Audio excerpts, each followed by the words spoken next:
How's it going, guys? My name's PK Halford, and welcome to our second beer review video. The first one went over pretty well. Thank you to everyone on Reddit who gave us super nice feedback and was very hospitable about that. This time around, instead of going for just cheap, shitty beers, we're gonna drink pumpkin-flavored beers. Pumpkin and Oktoberfest kind of inspired sort of stuff. Now, I know it is getting to be around the end of November, but, you know, it's still kind of in that season before Christmas time, but still around, like, Halloween, Thanksgiving, where it's that weird 2 months of the year where pumpkins become super fucking in vogue, and just, like, everyone wants pumpkin-flavored everything. So, we're gonna try some pumpkin beers out and see what we think of them. Before we get to that, though, I just want to say thank you to everyone who's been watching for the past couple of years. This is the 100th video going up on this channel, and not too long ago we also hit 100 subscribers. So, tons of great stuff to celebrate there. Thank you for being here with us during this long slog towards internet anonymity, and I hope we can keep entertaining you in the months to come. But enough of that bullshit, let's get to the beers.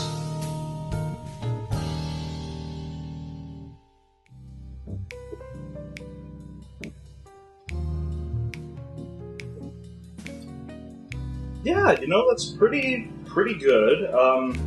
It's got a lot of full kind of flavor throughout, from front to back. Very typical of a lot of your kind of beers that describe themselves as like seasonal or like Oktoberfest or like winter ales. I've had a couple that are kind of similar to this. It's that kind of dark, kind of rich taste without...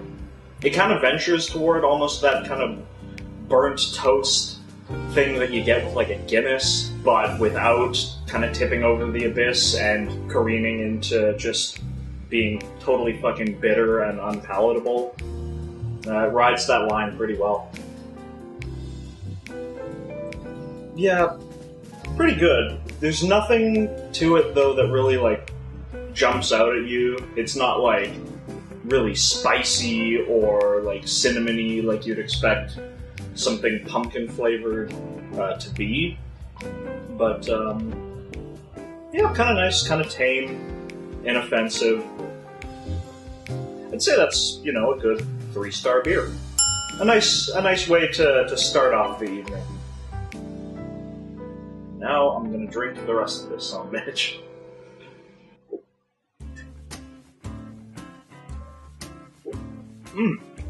Yeah. Alright, moving on.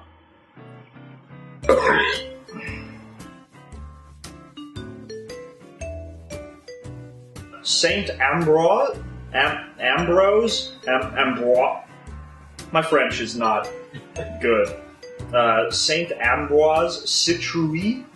Pretty sure that's how you pronounce pumpkin in French. La Grande Bière à la Citrouille, or the Great Pumpkin Ale. A favorite of that fucking cunt Linus and his stupid blanket. Tonight the Great Pumpkin rises out of the pumpkin patch. He flies through the air and brings toys to all the children of the world. That's a good story.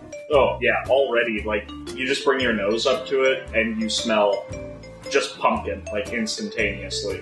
I don't know why I expected any different, but, yeah, it just basically is like liquidized pumpkin pie in a cup. And that's how it fucking tastes, too. No surprises with this one.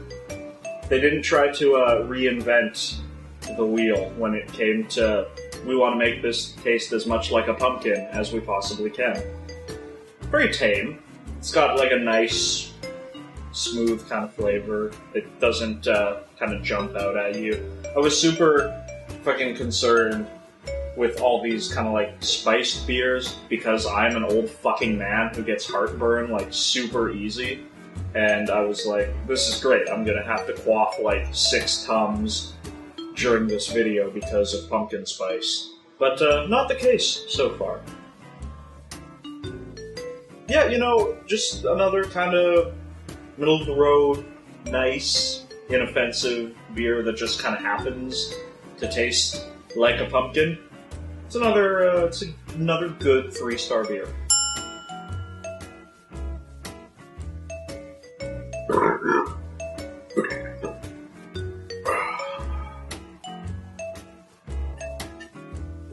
You've always got to ventilate while you're drinking. That shit's important.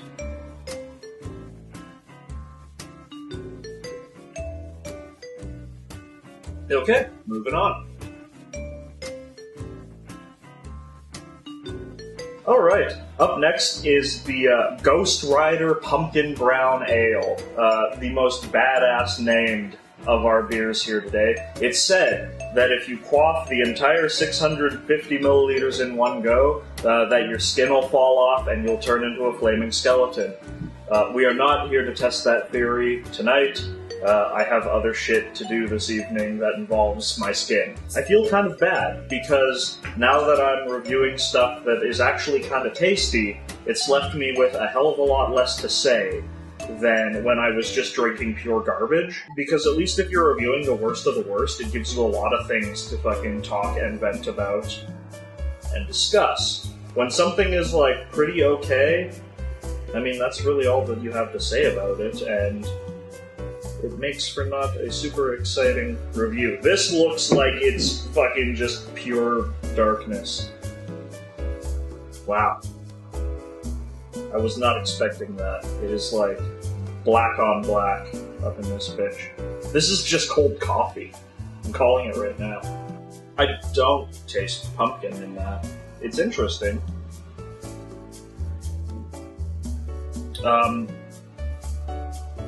Yeah, you get a little bit of different things from the front to the back. The front is where you kind of get a little bit of that kind of pumpkin flavor that we saw in the last beer, in the St. Ambrose. But this one, it's a lot more muted, a lot more subtle on the front. And then, like, the back, you get, like, a taste of, like, oats and toast and, like, all those other, like, bread-like things that people equate a really dark ale kind of with. So it's like, I don't know, it's like a pumpkin toast beer. So if you're into either of those things, this might be the fucking avenue for you. Yeah, I don't know, there's a strange subtlety to it that I kind of prefer over the last beer where it was just like, oh, we're just gonna make it taste as much like a pumpkin as we can. Oh. I'd say it's probably about a 3.5-star beer. Oh, there's so much left.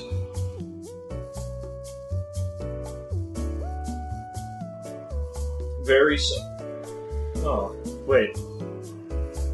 It's very similar in scent to the St. Ambrose, but, like, it's got, like, a weird sour finish to the smell, if that's a thing that smells can have. Alright, let's see if it tastes like a fucking snickerdoodle. It's definitely, like, the sweetest of the four so far, and I was expecting that a lot sooner. Just like a really sweet, sugary, fucking bullshit kind of taste. And thankfully, we got through all of them and didn't get that till now, but there's something up with this one. This one's kind of funky. It's got, like, it starts out good. Pretty damn good. It's fucking sugary, it's pumpkin-y, it's everything you could fucking want in your fucking hipster pumpkin beverage.